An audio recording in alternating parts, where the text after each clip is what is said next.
car c'est cela. La Bible dit que sa parole est la vie. Et sa parole est une lampe à nos pieds, cette lampe qui nous éclaire tout au long de notre existence. On ne peut pas venir dans sa présence sans écouter sa parole. Alléluia. Amen. Jésus lui-même, avant de démontrer, de manifester sa puissance, enseignait. Alors bien-aimé, tu vas prendre ta Bible dans le livre de Luc, Luc 5. Luc 5, versets 17 à 26. C'est le texte de base. On va prendre plus tard Marc 2, verset 3.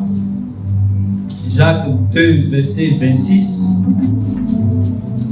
Néhémie 2, 19. Luc 5, verset 17 à 26.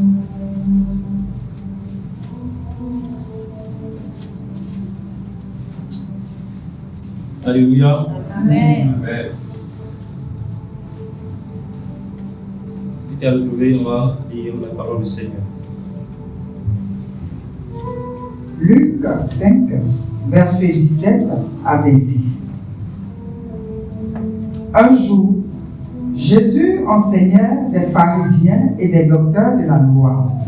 Étaient là assis, venus de tous les villages de Galilée, de la Judée et de Jérusalem, et la puissance du Seigneur se manifestait par des guérisons. Et voici, des gens portant sur un lit un homme qui était paralytique cherchaient à le faire entrer et à le placer sous ses regards. Comme ils ne savaient pas où l'introduire à cause de la foule, ils montèrent sur le toit, ils le descendirent par une ouverture avec son lit au milieu de l'assemblée devant Jésus. Voyant leur foi, Jésus dit, « Hommes, tes péchés te sont pardonnés. » Les scribes et les pharisiens se mirent à raisonner et à dire, « Qui est celui-ci qui profère des blasphèmes? Qui peut pardonner les péchés si ce n'est Dieu seul? » Jésus, connaissant leurs pensées, prit la parole et leur dit, « Quelle pensée avez-vous dans vos cœurs? Lequel est le plus aisé de dire, tes péchés te sont pardonnés, ou de dire, lève-toi et marche? Or, afin que vous sachiez que le Fils de l'homme a sur la terre le pouvoir de pardonner les péchés, je te l'ordonne, dit-il au paralytique, lève-toi, prends ton lit et va dans ta maison. Et à l'instant, il se leva à leur présence, prit le lit sur lequel il était couché, et s'en alla dans sa maison, glorifiant Dieu. Tous étaient dans l'étonnement et glorifiaient Dieu. Remplis de crainte, ils disaient, nous avons vu aujourd'hui des choses étranges. Amen. Amen.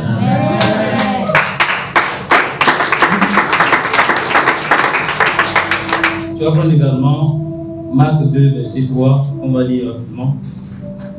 Marc 2, verset 3. Marc 2, verset 3. Des gens vinrent à lui, amenant un paralytique porté par 4 hommes. Amen. Amen. Que te rassois, ma soeur. Alors, bien-aimés, frères et sœurs, ce matin, nous avons entendu cette histoire que nous connaissons tous certainement, mais ce matin, je vais nous faire comprendre quelque chose. Alors, il s'agit d'un paralytique porté par 4 personnes. C'est le livre de Marc qui précise effectivement qu'ils sont au nombre de 4. Le texte de base, Luc, n'en parle pas. Alors ils ont porté leurs camarades parce qu'ils ont vu que leurs camarades avaient un handicap, avaient une infirmité. Et ces hommes ont entendu parler de Jésus. Ils ont entendu que Jésus enseignait dans la contrée. Et ils ont pris sur eux de porter leur ami jusqu'à Jésus. Et la suite est spectaculaire. Lorsqu'ils sont arrivés à Jésus, quelque chose de surnaturel s'est passé. Lorsqu'ils sont arrivés devant Jésus, il y a eu une intervention divine. Le miracle s'est produit. Amen. Alors bien aimé, le thème que je dégage au travers de ce passage est le suivant. Qui portes-tu à Jésus? Qui portes-tu à Jésus? Alléluia. Amen. Alors, on parle de porter quelqu'un à Jésus. Cela nous fait comprendre effectivement qu'il y a des personnes qui ont besoin d'aide. La Bible dit que nous qui avons donné notre vie au Seigneur, nous sommes sauvés. Il nous a rachetés à grand prix. Mais au-delà, il y a beaucoup de personnes qui sont dans le dénuement. Beaucoup de personnes souffrent. Ils ne peuvent pas avancer seuls. Ils ont besoin de ton aide. Ils ont besoin de mon aide. Ils ont besoin de notre aide. Ça me paraît circonstance que les 4 porteurs ont amené à Jésus leur ami. Alors ce matin, la question que je te pose, la question que je nous pose, que faisons-nous? Que faisons-nous lorsque nous observons de telles situations? Que faisons-nous lorsque quelqu'un est découragé? Que faisons-nous lorsque quelqu'un attend d'être porté, que tu intercèdes pour lui, que tu lui parles de la parole, que tu prêches la parole, que tu l'évangélises avec amour? Qu'attendons-nous pour nous lever des personnes qui ne savent plus à quel sens se vouer, des personnes qui se sont éloignées de Christ à cause des épreuves, à cause de la souffrance, à cause des douleurs, à cause de la tribulation de ce monde, des personnes qui sont égarées par le péché, égarées par les plaisirs de ce monde? Que faisons-nous en tant qu'enfants de Dieu? Devons-nous observer et laisser ces personnes continuer de souffrir parce que nous-mêmes, nous sommes ou nous passons par des moments difficiles, ou devons-nous faire fi de nos problèmes, de nos épreuves, de notre situation personnelle pour aller vers l'autre, pour intercéder pour lui, pour parler de lui à l'Éternel notre Seigneur? Alors la question cruciale qui revient, c'est le thème que nous avons avancé au départ. Qui portes-tu à Jésus? Alléluia. Amen. Pose la question à ton frère. Qui portes-tu à Jésus? Il faut parler avec foi. Alléluia. Amen. Qui portes-tu à Jésus? Alors le message va se structurer en 3 sous-parties. Et par la suite, la conclusion, l'introduction étant déjà faite. Alléluia. Amen. Alors, en grand 1, que signifie porter quelqu'un à Jésus? Et le deuxième point de notre message, alors si nous portons quelqu'un à Jésus, cela sous-entend que nous devons être prêts à affronter les obstacles. Et la troisième partie, alors si nous bravons les obstacles, que nous arrivons effectivement à Jésus, nous allons voir qu'il y aura l'intervention divine. Amen. Alléluia. Amen. Alors bien aimé, que signifie porter quelqu'un à Jésus? Porter quelqu'un à Jésus de façon physique, comme l'ont fait ses amis, les amis du paralytique, c'est le charger. Mais aujourd'hui, on comprend que ce n'est pas nécessairement charger quelqu'un, venir à Jésus. Ce n'est pas ça, effectivement, porter Jésus. Aujourd'hui, il y a plusieurs manières de porter quelqu'un vers Jésus. Aujourd'hui, il y a plusieurs manières de porter quelqu'un à Jésus. Par la prière, quand nous intercédons pour quelqu'un qui vit une situation difficile, nous sommes en train de le porter à Jésus. Quand nous gênons pour quelqu'un qui passe par des moments d'épreuve, nous sommes en train de le porter à Jésus. Alléluia. Quand nous prions nuit et jour, quand nous faisons abstraction de nous-mêmes, notre problème, bien aimé, chacun d'entre nous passe par des moments difficiles, à quelque niveau que ce soit. Et cela est sans exception. Personne ne puisse dire qu'il n'a pas de problème, qu'il n'a pas de situation difficile qu'il traverse. Alléluia. Amen. Le plus souvent, on résume tout à l'argent. On a l'impression que ceux qui ont l'argent ou ceux qui sont riches n'ont pas de problème. Mais bien aimé, cela n'est pas le cas. Alors, porter quelqu'un à Jésus, c'est cette démarche de foi que nous faisons afin de la mener, afin de présenter sa situation à Jésus. Parce que nous avons la ferme conviction que c'est Jésus seul. Dans la situation que le frère ou la sœur traverse, c'est lui seul qui a la solution, c'est lui seul qui est capable d'agir. La Bible dit que rien ne lui est impossible. Alors qui portes-tu à Jésus? Quel est ce frère que tu portes dans tes prières? Quelle est cette sœur que tu ne vois plus venir au culte, que tu intercèdes pour elle, que tu gênes pour elle? Quel est ce frère qui longtemps s'est égaré, qui longtemps s'est éloigné de la présence du Seigneur, mais que tu prends sur toi de prier pour lui? Quel est cet homme qui n'a pas encore donné sa vie au Seigneur, que tu pries dans le secret? Le plus souvent on dit on leur parle, ils ne viennent pas. On leur parle, ils ne viennent pas. Mais nous devons continuer de prier. Nous devons continuer de prier. Comme le dit Thessaloniciens, nous devons prier sans cesse. Pour cela, afin qu'eux aussi puissent avoir cette grâce que nous avons eue, d'être rachetés par notre Seigneur, et de parler de sa part, de chanter pour lui, de danser pour lui. Alléluia. Amen. Alors on revient à notre texte. La Bible dit dans Luc 5, à partir du verset 17, qu'un jour, Jésus enseignait. Alléluia. Un jour, Jésus enseignait. Des pharisiens et des docteurs de la loi étaient là assis, venus de tous les villages, de la Galilée, de la Judée et de Jérusalem, et la puissance du Seigneur se manifestait par des guérisons. Alors, bien-aimés, voici le décor qui est planté, ce tableau où Jésus était en train de donner des enseignements. À ses côtés étaient assis des pharisiens, c'est-à-dire des personnes qui sondaient les Écritures, des personnes qui maîtrisaient la loi mosaïque, la loi de Moïse, des personnes qui examinaient avec précision, à la virgule près, ce que Jésus est en train de dire. Ces personnes n'étaient pas là pour recevoir la grâce de Dieu. Ils n'étaient pas là pour recevoir le message en lui-même, mais ils étaient là pour l'examiner, pour l'éprouver, pour voir si ce que Jésus est en train de dire est conforme à la parole, est conforme à la loi de Moïse qu'ils ont appris. Alléluia. Alors ces docteurs étaient là pour écouter, afin de déceler les failles et le condamner. Alléluia.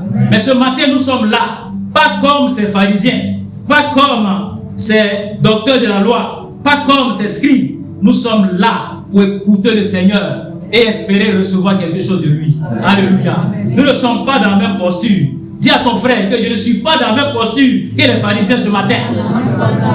Je ne suis pas dans la même posture que les scribes ce matin. Mais je suis dans la posture. Cette posture qui me permet de voir Dieu. Cette posture qui me permet de le toucher. Et de recevoir quelque chose de lui. Alléluia. Alors le deuxième point, une fois qu'il porte les autres,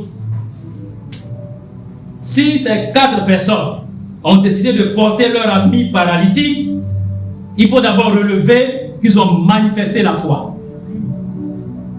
Parce que c'est difficile de regarder ces problèmes. C'est difficile de considérer ce qu'on vit et de laisser tomber pour aller vers l'autre, pour présenter sa situation à lui et nous abandonner. Quelle foi manifestée, quelle foi active ces 4 hommes ont eu à l'égard de leurs frères et de leurs amis. Alors une foi qui porte les autres est une foi qui est prête à surmonter les obstacles. Si tu n'es pas prêt à surmonter les obstacles, tu vas demeurer dans ta position. Tu vas te conforter dans ta position, dans ta situation personnelle. Mais dès lors que tu décides de porter quelqu'un, tu dois obligatoirement manifester la foi. Parce que celui que tu portes, il t'aidera en chemin. Mais là où j'étais assis, j'étais déjà à l'aise. Tu es venu me parler de Jésus. Tu es venu me porter en en cours de chemin, tu ne peux pas m'abandonner. La personne va te demander des comptes. Alléluia. Amen. Porter quelqu'un est une lourde responsabilité. Et cette responsabilité n'est pas sans péril. Cette responsabilité n'est pas sans opposition. Cette responsabilité connaît des situations, n'est-ce pas, de confrontation, des blocages, des obstacles à surmonter. Est-ce que toi-même, en face à ta situation personnelle, tu abandonnes? Est-ce que toi-même, en face de ce que tu vis, tu as perdu la foi? Ou est-ce que tu gardes cette foi, cette conviction intérieure de savoir que Jésus-Christ peut tout en son temps et décider d'accompagner l'autre pour que lui aussi reçoive les grâces, les bénédictions de notre Seigneur. Amen. Alléluia. Amen. Au verset 18. Et voici des gens portant sur un lit un homme qui était paralytique. Cherchaient à le faire entrer et à le placer sous ses regards. Alléluia. Amen. Nous savons que là où se trouve Jésus, selon les évangiles, il y a toujours attroupement. Quand Jésus se retrouve dans une contrée, il y a un monde fou, un monde immense qui vient parce qu'ils ont entendu quelque chose. Ce qui a motivé cette action ou ce mouvement de ces hommes, c'est ce qu'ils ont entendu. Ils ont entendu que Jésus-Christ était en Galilée. Ils ont entendu que la puissance du Seigneur se manifestait par des guérisons. Alors quand ils ont entendu cela, c'est pourquoi la Bible dit que la foi vient de ce qu'on entend. Et ce qu'on entend vient de la parole du Seigneur, la parole de Dieu. Romains 10, verset 17. Quand ils ont entendu cela, ils se sont levés. Cela a fortifié leur foi. Ils ont compris qu'effectivement, il y a quelqu'un qui s'appelle Jésus, qui est capable de décanter la situation de leurs frères. Ils se sont levés promptement pour aller vers lui. Parce qu'ils savaient que si Jésus plaçait ses regards sur leurs frères, celui-là recevrait la guérison. Alléluia. Ce matin, je vais t'inviter à placer tes regards sous ses yeux. Je vais t'inviter à placer ta foi en Jésus. Je vais t'inviter à ne pas tenir compte de tout ce qui nous entoure, des bruits que nous entendons, des soubresauts ça et là, des guerres partout dans le monde. L'humanité traverse des situations tellement difficiles que la foi même des chrétiens a commencé à vaciller. Mais dans un tel décor, quelle est la part de l'enfant de Dieu? Est-ce que nous devons abandonner la foi ou nous devons tenir ferme, inébranlable, devant les vents, devant les marées, devant les situations? Ces hommes, ces porteurs se sont levés. Au verset 19, comme ils ne savaient pas où l'introduire à cause de la foule, ils montèrent sur le toit et ils le descendirent par une ouverture avec son lit au milieu de l'assemblée devant Jésus. Amen. Alors quand on lit comme ça l'histoire, le passage, on a l'impression que les choses sont arrivées du tac au tac. On a l'impression que tout était comme sur des roulettes. Mais quand on prend du recul et qu'on essaie de comprendre cette parole, alors on voit qu'effectivement, ces porteurs ont buté sur des difficultés. Ces porteurs ont rencontré des obstacles. Tu rencontreras des obstacles lorsque tu prendras la résolution ferme de marcher avec le Seigneur. Tu rencontreras des obstacles lorsque tu prendras la décision de ne point retourner en arrière, mais de continuer la marche avec Jésus. Tu rencontreras des obstacles lorsque tu te diras « trop c'est trop, il faudrait que ma situation change ». Tu rencontreras des obstacles.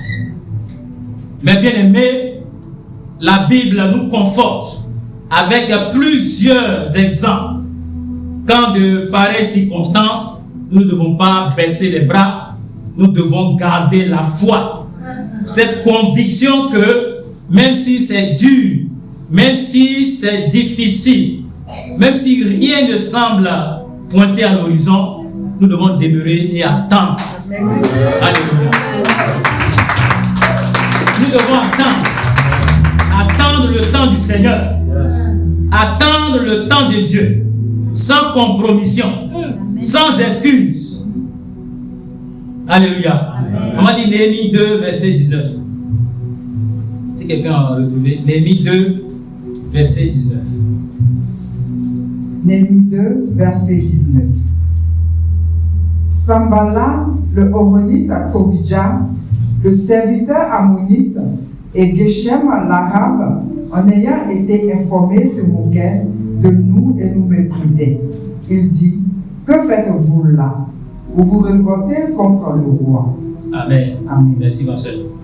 Alors ici, il s'agit de l'histoire de Néhémie, l'homme de Dieu, qui, à la suite des ruines de Jérusalem, avait reçu en son cœur de rebâtir les murailles. Alléluia. Amen. Il avait pris cette décision de rebâtir les murailles de Jérusalem qui étaient en ruine. Et la Bible dit qu'il y avait 3 hommes, Sambala, Tobija et Geshem, qui le méprisaient et qui se moquaient de lui et de ses amis. Alors bien aimé, Dieu veut nous faire comprendre que toutes les fois que nous allons prendre cet engagement d'œuvrer pour le Seigneur, ça ne sera pas facile. Toutes les fois où nous allons décider de rencontrer le Seigneur véritablement, il aura des oppositions, il aura des Tobija, il aura des Sambala, il aura des Geshem pour se moquer de toi, pour te mépriser, pour te persécuter, pour que tu abandonnes le projet dans lequel tu es. Parce qu'ils savent, ils voient loin, ils savent que la résolution que tu as prise, si tu continues, tu verras la gloire du Seigneur. Amen. C'est pourquoi ils se sont levés. Ici, la Bible dit que la foule, à cause de la foule, comme ils ne savaient pas par où l'introduire, à cause de la foule ici représente le premier obstacle rencontré par les porteurs.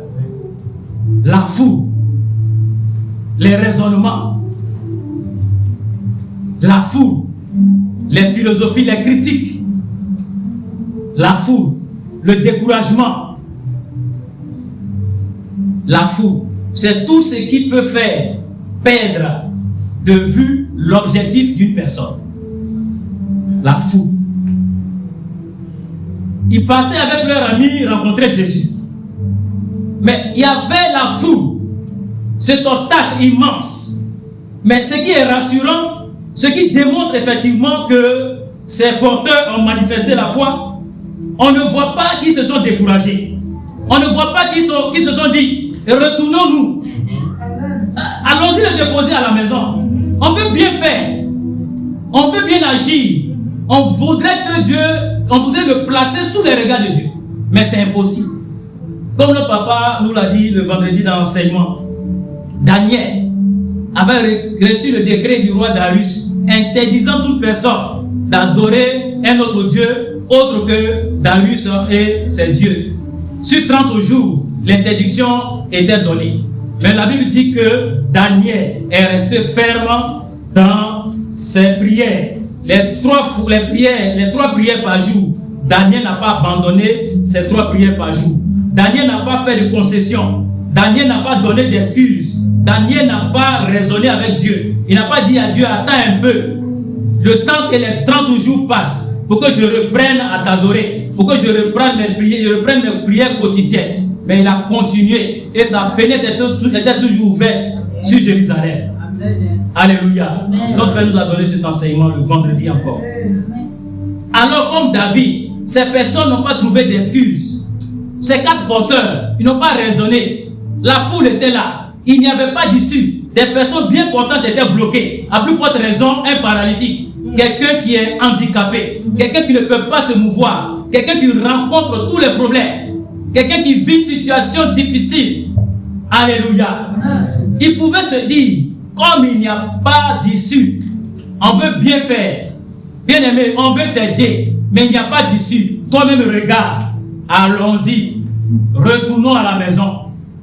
Ils n'ont pas dit tout cela. Mais ils ont trouvé une autre possibilité. Alléluia.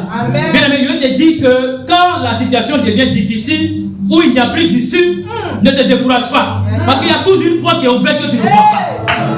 Il y a toujours cette porte qui s'ouvre à côté de toi. Mais que tes yeux physiques ne voient pas.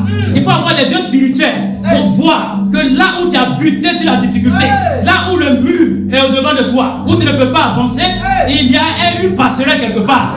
Dieu t'a réservé une porte quelque part. C'est pourquoi il ne faut pas se décourager. Il ne faut pas faiblir. Alléluia. Ces porteurs n'ont pas regardé la foule. Dis à ta soeur, ne regarde pas les difficultés que tu rencontres. Alléluia. Le projet que tu es en train de former là, tu n'as pas encore l'argent, tu n'as pas les financements, mais ne te décourage pas. Conçois et garde.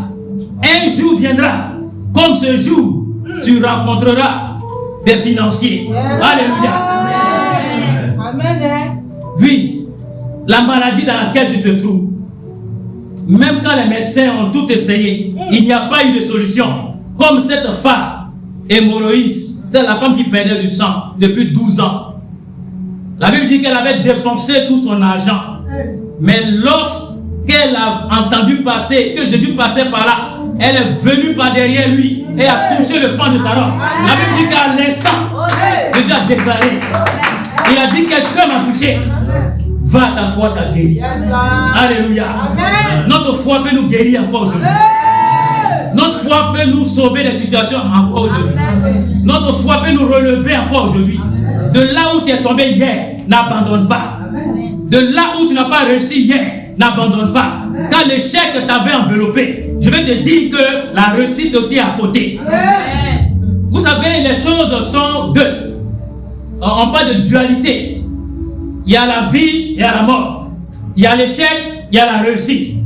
Là où il y a les obstacles, il y a aussi la solution de l'obstacle. Alléluia.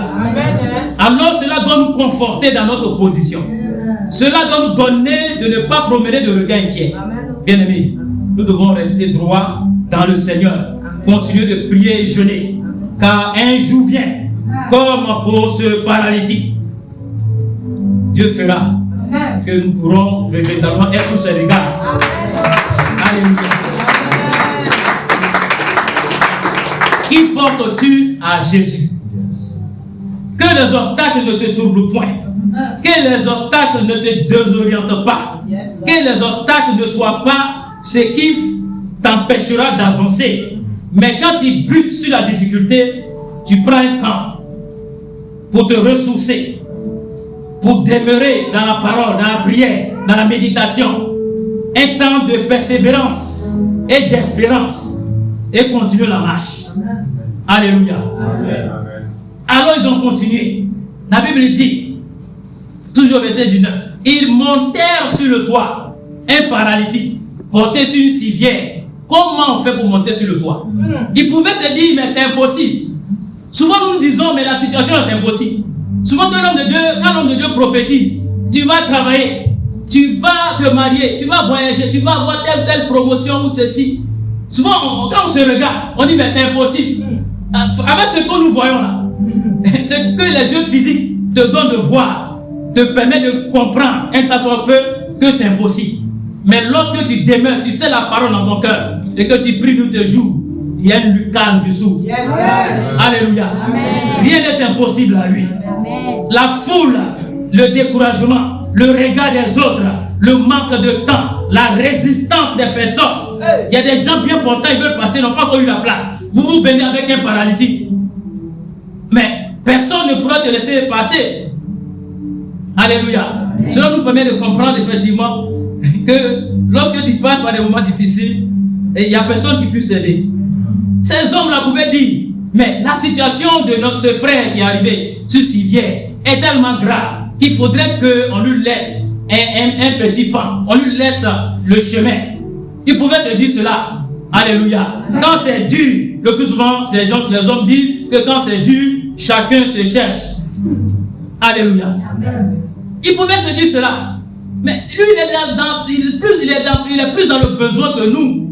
Nous, au moins, peut-être qu'on a pu se marcher pour venir. au lieu de rencontre où Jésus enseignait. Mais lui, il est sur une civière. Il ne peut pas marcher. Il ne peut pas se mouvoir. Laissons-le. Personne ne te laissera rentrer dans tes bénédictions sans qu'il ne s'oppose. Ceux qui t'appuient dans l'ordre, qui méditent contre toi, ils ne te laisseront pas. Alléluia. Amen. Pour te dire que les choses ne seront pas faciles. Pour te dire que rien ne sera aussi aisé pour toi, pour moi. Les choses seront difficiles. Mais nous devons croire effectivement que nous avons un Dieu qui est plus grand que les obstacles. Nous avons un Dieu qui est plus grand que la difficulté. Nous avons un Dieu qui est la solution des problèmes auxquels nous rencontrons. Nous avons un Dieu qui est capable de transformer ou de renverser toutes sortes de situations. C'est en ce Dieu-là que nous devons continuer de placer notre foi. C'est pourquoi nous devons continuer d'intercéder pour nos frères. Nous devons continuer de les évangéliser. Nous devons continuer de prier pour eux, comme le font nos pères dans la foi, nos papas spirituels, nos mamans spirituelles, qui prient pour nous. C'est une manière de nous porter à Jésus. Ils intercèdent pour nous. Ils sont prêts à mourir pour nous. Souvent même, ils portent nos infimités. Ils portent nos maladies. Parce qu'il a prié pour toi. Dans une maladie, dans une faiblesse, tu as reçu la guérison. Lui, en retour, il peut arriver qu'il reçoive cela. Mais il est prêt à le faire contre vents et marées. Mais nous, à notre tour, que faisons-nous? Lorsque nous recevons la grâce, lorsque nous recevons les faveurs de Dieu, est-ce que nous gardons cela pour nous ou nous sommes prêts à aller vers l'autre, à les porter vers le Seigneur pour qu'eux aussi reçoivent de notre Dieu? Alléluia. Amen. Nous devons arriver à cela. Amen. Alors ils sont montés sur le toit, qui est encore un autre obstacle. Le toit, c'est toutes ces personnes qui disaient, mais vous avez beaucoup fait, et ça n'a pas marché, abandonné. Vous avez vu, il n'y a pas de passage, vous avez tout fait là, vous n'avez pas pu entrer en contact avec Jésus, abandonné. Mais ils n'ont pas regardé cela. Ils ont trouvé une autre lucarne. Ils ont cherché une autre issue. Ils ont cherché une autre situation, une autre solution à leurs problèmes. Parce qu'ils savent que leur Dieu est plus grand. Parce qu'ils savaient que si et seulement si ils arrivaient devant Jésus, la situation allait changer. Ils savaient cela. C'est pourquoi ils étaient droits dans leur décision. C'est pourquoi rien ne pouvait faire vaciller leur foi. Ils ont continué à chercher une autre issue. Quand la foule s'est interposée, alors ils sont allés tout droit vers le toit. Il faut le dire, en ce moment, en Israël, en Palestine, les toits étaient faits d'une sorte de dalle avec la terre battue là-dessus. Et il y avait une échelle à côté qui pouvait se servir de canal pour arriver sur le toit. Mais ce n'était pas aussi aisé de porter un malade et puis prendre l'échelle ou l'escalier jusque sur le toit. Ce n'était pas facile. Ça aurait été nous. Peut-être qu'on allait abandonner. On allait dire, bon tiens, Jésus-Christ il est là. Peut-être quand il va faire une autre croisade quelque part, on ira avec notre malade. Ce n'est pas le temps, certainement. On allait commencer à raisonner, ce n'est pas le temps. Si ça ne vient pas, c'est que ce n'est pas le temps. Il faut attendre le temps de Dieu. Alléluia. Que des raisonnements. Mais ils sont passés par le toit. Malgré les injures, malgré les critiques, malgré les lamentations et autres, ils sont passés par le toit. Alléluia. Amen. Ils montaient sur le toit et ils descendirent par une ouverture. Ils ont créé une ouverture. Ils n'ont pas dit, mais le toit là, comme c'est en terre battue, mais ça va salir l'assemblée. Est-ce que ça là, on pourra régler, on pourra gérer la situation? Les scribes, les pharisiens étaient assis. Ils cherchaient une moindre occasion pour condamner et tuer. Faites descendre la poudre de terre sur eux. Est-ce que cela n'allait pas nous condamner? Ils n'ont pas regardé à tout cela. Mais ils sont allés quand même. Ils ont trouvé une ouverture. Ils sont descendus. Ils ont rencontré Jésus. Amen. Alléluia. Amen. Ils descendent par une ouverture avec son lit au milieu de l'assemblée devant Jésus. Yes, Lord. Alléluia. Bien-aimé, tu rencontreras Jésus. Amen. Lorsque ta résolution sera ferme, amen, tu le rencontreras. Amen. Lorsque ta décision sera ferme et fermée, et que rien ne pourra te distraire, tu le rencontreras au nom de Jésus. Ils ont rencontré Jésus. Alléluia. Ils ont bravé les obstacles. Ils ont bravé les situations. Ils ont bravé tout ce qui était comme mur. Les raisonnements et tout cela. Ils sont arrivés devant Jésus. Alléluia. Amen. Et c'est là la troisième partie de notre message. Alors une fois qu'ils bravent les obstacles, produit une transformation visible. Amen. Et un témoignage public. Amen. Alléluia. Amen. Une fois qu'ils bravent les obstacles, produit une transformation divine et un témoignage public. Quand ils sont arrivés devant Jésus, au verset 20, qu'est-ce qui s'est passé? Voyant leur foi, Jésus dit, oh, tes péchés te sont pardonnés. Alléluia. Amen. Jésus verra ta foi au nom de Jésus. Amen. Il verra ta foi. Amen. Si seulement si tu exerces cette foi, si tu mets cette foi en action, si tu mets cette foi en œuvre, à l'épreuve, et tu surmontes, il verra ta foi. Le plus souvent, les situations demeurent parce que Jésus n'a pas encore vu notre foi. Alléluia. Amen. Quand il voit ton engagement, quand il voit ton amour pour son œuvre, quand il voit l'énergie, ton argent que tu mets, la force que tu dégages pour ton ministère, pour son œuvre, alléluia. Amen. Quel que soit le temps que ça prendra, il te portera un regard favorable. Amen. Alléluia. Amen. Voyant leur foi. Jésus a vu la foi de ses porteurs. Il a vu la foi aussi du malade. Parce que ce malade pouvait les importuner. Pour dire, mais s'il n'y a pas d'espace, ramenez-moi là où j'étais. Alléluia. Amen. Il pouvait dire cela. Le malade aussi a manifesté sa foi. Amen. Autant que les 4 porteurs. Et c'est ce qui a déclenché l'intervention divine. Amen. Alléluia. Amen. Alors, Jésus lui dit, tes péchés te sont pardonnés. Jésus a touché quelque chose qui a dérangé les pharisiens et les scribes. Parce que les pharisiens et les scribes savaient, selon l'écriture, selon la loi, que c'est Dieu seul qui avait le pouvoir de sauver et de pardonner les péchés. Alléluia. Il a touché un pan pour leur démontrer qu'il était là en tant qu'homme, mais aussi en tant que Dieu lui-même. Ils n'ont pas compris cela. Les pharisiens et les docteurs ont commencé à philosopher. Ils ont commencé à se poser des questions. Mais qui est celui-ci qui profère des blasphèmes en disant tes péchés te sont pardonnés? Pour eux, cela revient ou cela est de l'ordre ultime, souverain de Dieu lui-même, de l'Éternel. Mais un homme dire que tes péchés te sont pardonnés, pour eux c'était une abomination. Alléluia. Pour les scribes et les docteurs, les pharisiens, pour eux là, c'était une abomination. Mais Jésus a regardé à l'essentiel. Jésus pouvait lui dire, va, ta foi t'a sauvé, reçois la guérison directement. Mais Jésus traite le problème à la racine. Yes. Le problème de ce malade, ce n'était pas une simple guérison. Le problème, c'était le péché dans lequel il était. C'est pourquoi il a commencé à traiter l'âme de ce paralytique avant d'arriver au corps. Alléluia. Souvent, quand Dieu est en train de traiter ton âme, tu auras l'impression que ça dure. Quand il est en train de traiter ton âme, tu as l'impression que les choses n'avancent pas. Quand il est en train de traiter ton âme, tu as l'impression que tu vas à l'église, tu ne vois rien. Il est en train de traiter la racine du problème. Ce qui fait que tu n'entres pas, ce qui fait que tu n'avances pas et que ta vie est stagnante, c'est un problème crucial qui touche ton âme, que Jésus-Christ veut d'abord toucher. Il veut d'abord résoudre avant de regarder le superficiel, le corps, le visible. Yes. Alléluia. Amen. Oui, c'est cela. Jésus a touché un problème crucial. Il a d'abord guéri le malade